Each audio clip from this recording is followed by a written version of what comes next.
Guys welcome to new blog. तर आज आपण बघत आहोत रानभाज्या। घरी आपल्याला भाजी करणार आहोत। बघा तुम्हाला दाखवतो रानभाज्या कशा उगवायच्या, कोणत्या भाज्या ह्या कुठं पण असं उगवतात रानात, म्हणजे पाऊस पडल्यानंतर ह्या माळ रानात ह्या कुठं पण उगवल्या जातात। त्यातली आपण पहिली भाजी बघणार आहोत। हे बघा आता इथं ही सराट्याची भाजी बघा। ही सराट्याची भाजी खाल्ल्याने कंबर एकदम दुखायची बंद राहते। कंबरच्या म्हणजे संबंधित आजार आहेत ते एकदम बरे होतात ह्या भाजीने असं म्हणतात। त्याच करायला बघा ह्याला ही भाजी कुठली माठाची भाजी म्हणतात बघा ह्याला। ही भाजी खाल्ल्यावर पण शरीराला एकदम उत्तम असते। मूतखडा वगैरे ह्याच्याने कमी होतो। भाजी आहे बघा कुंजिराची। ह्या भाजीला अशी फुलं येतात बघा, खाली आले फुल त्याला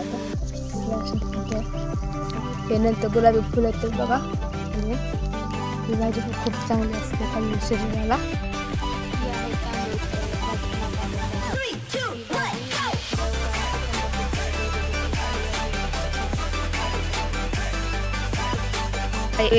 वेलाला कडवणचे लागत असते लहान म्हणजे ह्याच्याने पण हे शरीराला खूप उत्तम असतं। एकदम प्रतिकारशक्ती वाढवते ह्याच्याने एकदम। ह्याला बघा असं म्हणजे ह्याची भाजी केली जाते, ज्यातमध्ये बी असतात ती पण खाल्लं जाते।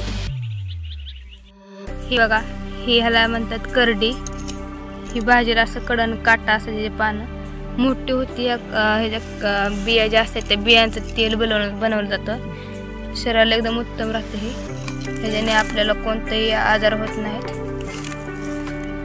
गावाकडच्या माणसांना ह्या गोष्टी अशा रानमेवा खूप असतो, खूप खायला भेटतो किंवा त्यामुळे त्यांचं शरीर एकदम तंदुरुस्त राहतं, खूप वर्ष टिकतात हे लोक।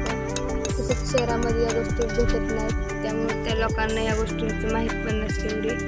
पण त्या रानभाज्या होत्या, आणखी असतात काही, पण आपले इथं जेवढ्या आहेत तेवढ्या मी तुम्हाला दाखवण्याचा प्रयत्न केला। तर होपफुली हा व्हिडिओ तुम्हाला आवडला असेल तर व्हिडिओला लाईक शेअर सबस्क्राईब करा चॅनलला। धन्यवाद। भेटूया पुढच्या ब्लॉग। तर तुम्हाला कदाचित माहीत असतील या गोष्टी, तर मी पण दाखवण्याचा प्रयत्न केला आहे। मस्त खाली आलं बघा हे। हाय म्हण। हाय। काय करताय? काय नाही। तर भेटूया पुढच्या व्लॉगमध्ये। Bye bye. धन्यवाद।